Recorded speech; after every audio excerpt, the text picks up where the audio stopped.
In the paper last fall, in Minnesota, there was a little boy who took his bicycle and went to church one morning, to Sunday school. Another young man in the neighborhood, he didn't have no business with Sunday school. He took his girlfriend and went skating. L'automne dernier, un journal du Minnesota a raconté l'histoire d'un jeune garçon qui était allé à vélo à l'église un matin pour assister à l'école du dimanche. Il y avait un autre jeune homme du voisinage qui ne faisait aucun cas de l'école du dimanche. Il a donc pris sa petite amie et ils sont allés patiner. And the man was a grown man. And he got in thin ice and fell. He laughed at the little boy that morning as he went down the road. Told his girlfriend, said, that's a bunch of fanatics going over to that church. Cet homme était un adulte. Il s'est aventuré sur une fine couche de glace qui a cédé sous lui.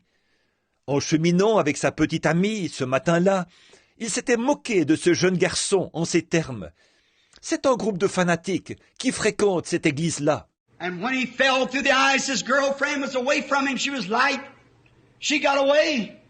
But when he come up and put his arms on the ice, he was paralyzed and hung over the ice. Et quand il est tombé sous la glace, sa petite amie était à une certaine distance de lui. Elle était légère, elle s'en était tirée.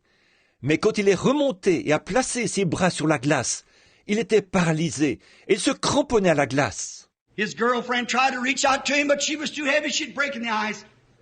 He screamed to her, go back, go back. You'll only fall in and we'll both drown. He screamed, he cried, and nothing to help him. Sa petite amie a essayé de lui tendre la main, mais elle était trop lourde. La glace se brisait autour d'elle. Il lui a crié « Recule, recule ! Tu vas certainement tomber dans l'eau et nous allons nous noyer tous les deux. » Il criait, pleurait, mais rien ne pouvait le secourir. After a while, over the top of the hill come a little bicycle pedaling, a little boy with a Bible under his arm.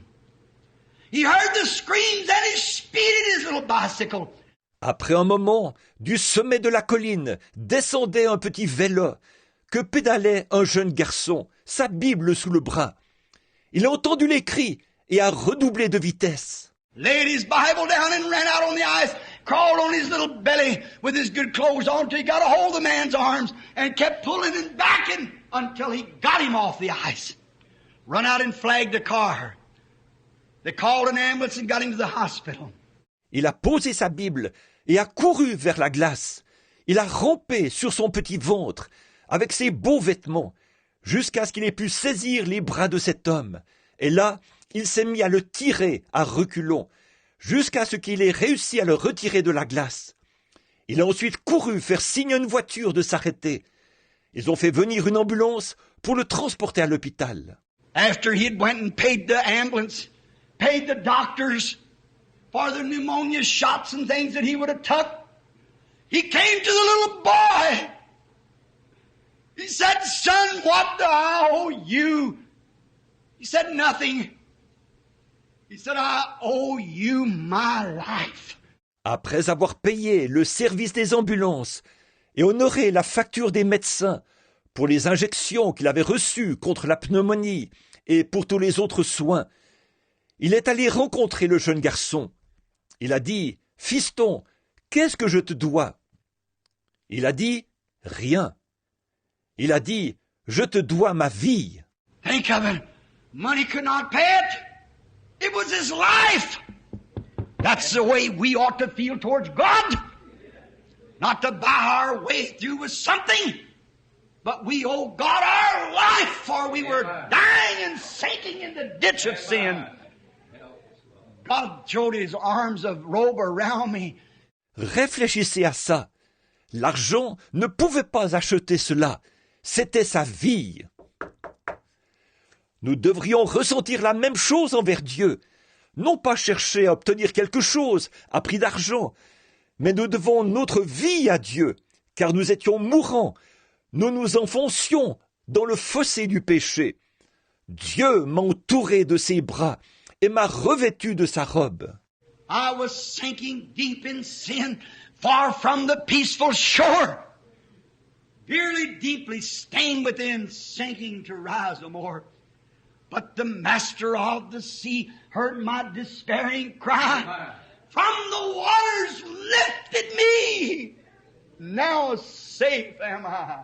Naufragé de l'océan, du péché le plus noir, enfoncé profondément, je coulais sans espoir.